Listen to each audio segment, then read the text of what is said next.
सुप्रभात प्यारे बच्चों।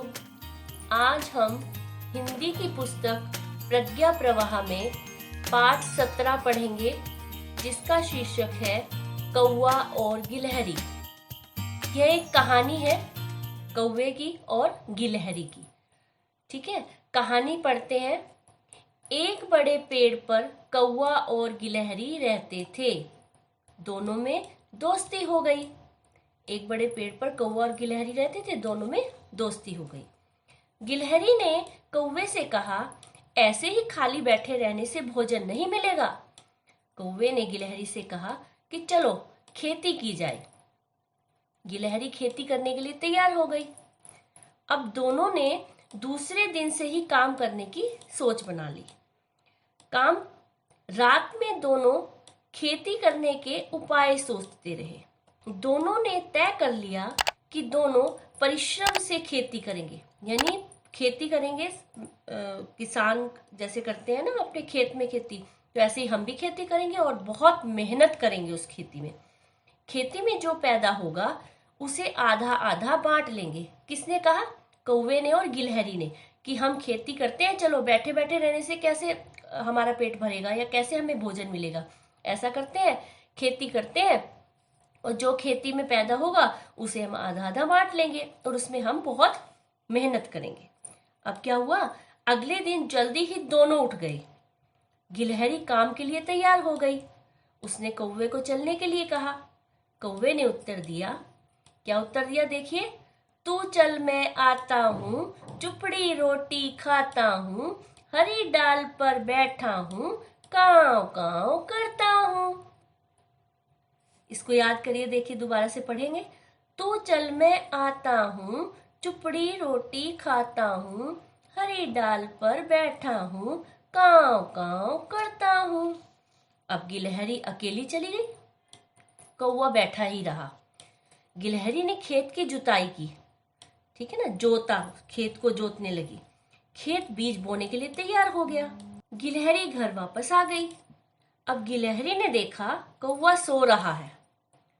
इससे कैसे पता चलता है कि कौवा जो है आलसी था, वो सोया पड़ा है तभी भी। अब दूसरे दिन गिलहरी ने फिर कौवे से कहा, कौवे भाई चलो खेत में बीज की बुआई कराए। यानी खेत जो जो जुत चुका था, उसमें बीज बोने थे ना, तो बीज की बुआई कराए। किसने कहा? गिलहरी ने कौवे से। कौवे ने फिर वैसा ही उत्तर दिया। क्या उत्तर दिया? तू चल मैं आता हूँ, चुपड़ी रोटी खाता हूँ, घनी छाव में बैठा हूँ, काव काव करता हूँ। अब गिलहरी फिर अकेले ही बीज बोआई। पहले अकेले ही खेत भी जोत दिया, अब गिलहरी ने अकेले ही बीज भी बो दिए खेत में। अब कौवा बैठा ही रहा। समय कभी रुकता नहीं, चलता रहता है, चलता रहता है। गिलहरी खेत की निराई गुड़ाई भी कराई। ठीक है, निराई गुड़ाई क्या होता है? जब उसमें छोटी छोटी सी खरपतवार उग जाती है, जैसे घास उग जाती है, तो उसको निकालना पड़ता है, तो वो भी कराई। परंतु कौवा बैठा ही रहा। अब फसल पककर तैयार हो गई। फसल तैयार होगी, वो तो जब बीज बोए थे तो फसल तो होनी थी। अब गिलहरी ने कौवे से फिर कहा, कौवे भाई चलो फसल तैयार हो गई है, काट कर घर ले आए। कौवे ने वही रटा रटाया वैसा ही उत्तर दिया। तू चल मैं आता हूँ, चुपड़ी रोटी खाता हूँ, पांव पसारे बैठा हूँ, काव काव करता हूँ। अब क्या करे गिलहरी बेचारी? गिलहरी अकेले फसल काट कर अपना आधा हिस्सा घर ले आई। समझ रही हो ना? अब वो तो बहुत ईमानदार थी, जबकि उसने खेत में सारा काम अकेले किया था, फिर भी वह उस खेत में से अपना जो आधा हिस्सा था ना, वो काट कर घर पर ले आई। कौवा बैठा ही रहा। गिलहरी ने कौवे से कहा, अपना हिस्सा मैं ले आई, तुम्हारा वहीं पड़ा है। कौवा पक्का आलसी था, वह नहीं गया।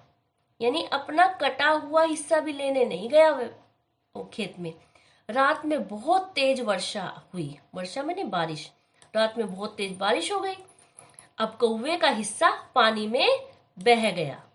कौवा अपने हिस्से की फसल को बहते हुए देखता रहा, कुछ नहीं कर सका। गिलहरी ने कहा, आलस्य करने से सब नष्ट हो जाता है।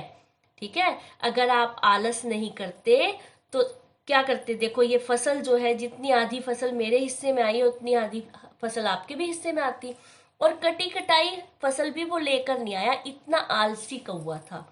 ठीक है, तो इस कविता से इस कहानी से हमें क्या शिक्षा मिली कि कभी भी आलस नहीं करना चाहिए, अपना काम समय पर गिलहरी की तरह करना चाहिए। जैसे गिलहरी ने सारा काम अपना समय पर किया, वैसे भी हमें भी अपना काम समय पर कर लेना चाहिए। कैसी लगी ये कहानी? ठीक है, इसको एक बार आप फिर दोबारा से पढ़ें, पढ़कर और ये कहानी अपने भाई बहन या फिर मम्मी पापा को सुनाएं। ठीक है बच्चों, धन्यवाद।